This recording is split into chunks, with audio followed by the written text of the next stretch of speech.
de la Dirección Nacional del Partido Socialista Unido de Venezuela, que el día de hoy se ha reunido analizando la coyuntura nacional, la coyuntura internacional, revisando la agenda de trabajo semanal que tiene el Partido Socialista Unido de Venezuela y bueno, desplegándose para esta semana con todas las tareas que tiene.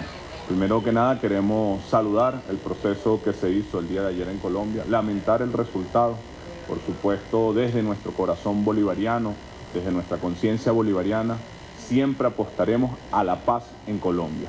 Lamentamos que se hayan impuesto los que defienden la guerra, los que defienden los sectores paramilitares. Y bueno, nos ponemos a la orden, como lo ha dicho nuestro presidente Nicolás Maduro, para seguir ayudando en Venezuela en lo que sea necesario para que en Colombia se imponga la paz, para que el pueblo colombiano, los hijos del pueblo colombiano puedan vivir, puedan crecer, puedan pensar en un futuro sin guerra, en un futuro con paz. Ese será nuestro destino y no vamos a descansar en ayudar, en colaborar al pueblo colombiano para que puedan alcanzar la paz del pueblo hermano, del pueblo amado, del pueblo de Colombia. Igualmente queremos saludar el esfuerzo que ha hecho el gobierno nacional, el presidente Nicolás Maduro, en este acuerdo de la OPEP que empieza a dar sus primeros resultados. Ha sido exitosa hasta ahora la política de protección de los precios del crudo, de los precios del petróleo. Un petróleo barato no le conviene absolutamente a nadie, así que Venezuela, cuidando la economía internacional, ha hecho este esfuerzo que ha dado grandes resultados. También queremos saludar el éxito que ha tenido Venezuela en el acuerdo sobre los derechos humanos. Cuando los Estados Unidos y algunos países lacayos quisieron sancionar a Venezuela, pues contundentemente el mundo reconoce el esfuerzo que en Venezuela se hace en defensa de los derechos humanos de todas y todos los ciudadanos. Igualmente estamos muy atentos del desarrollo del huracán, especialmente de los países de Jamaica, Haití y Cuba, muy solidarios, preparándonos. Ojalá Dios los proteja, los cuide en cualquier circunstancia que necesiten la solidaridad del pueblo bolivariano, del pueblo chavista, del pueblo venezolano, pues estamos a la orden de este amado pueblo caribeño. Queremos también saludar el comunicado que recientemente ha sacado nuestra hermana República de Rusia, solidario con Venezuela. Agradecemos esa solidaridad internacional, una muestra más sumada al éxito de los no alineados, sumada a la presidencia de UNASUR, sumada a nuestra presencia en el Consejo de Seguridad, en el Consejo de Derechos Humanos, en el Consejo Económico, del liderazgo internacional que tiene nuestro presidente Nicolás Maduro, que tiene la revolución bolivariana en una diplomacia de paz, en una diplomacia solidaria, a pesar de que los apátridas amargados quisieran ver a Venezuela aislada del mundo en función de sus intereses personales, los ponen por encima de los intereses nacionales. Bueno, Venezuela sigue demostrando un gran liderazgo internacional. El día de hoy hemos iniciado clases en todos los liceos. Saludamos a toda la juventud venezolana, a los estudiantes, a los más de 10 millones de estudiantes que tenemos en tiempos de revolución, con sus libros, con sus canaimas, con su programa de alimentación escolar. Gracias a la revolución hemos desaparecido la población flotante, los bachilleres sin cupo, y hoy regresan a clase después de estas vacaciones todos los estudiantes de bachillerato, todos los estudiantes del liceo. A ellos nuestro saludo, nuestro abrazo y nuestro compromiso de seguir trabajando porque en Venezuela existe una educación pública, universal, gratuita y cada vez con mayor calidad, cada vez con mayor pertinencia. Que los derechos de la juventud venezolana sean garantizados porque existe en Venezuela un gobierno revolucionario, un gobierno bolivariano que se pone del lado de los pueblos, del lado de la juventud, del lado de la sociedad venezolana. Igualmente, pronunciarnos sobre el referéndum revocatorio, como hemos dicho en reiteradas ocasiones, por los errores de la oposición, por la actitud fraudulenta, por la naturaleza de la oposición, pues este derecho constitucional no se puede desarrollar en este momento. Hemos destacado que no podemos permitir que la forma fraudulenta de hacer política se imponga en Venezuela. Ellos mismos declararon públicamente que habían revisado firma por firma. Bueno, ellos mismos son responsables de que en esas firmas existan más de 600.000 firmas chimbas, fraudulentas, existan más de 10.000 muertos firmando, existan más de 3.000 menores de edad firmando. Y las fuerzas de la revolución han iniciado acciones judiciales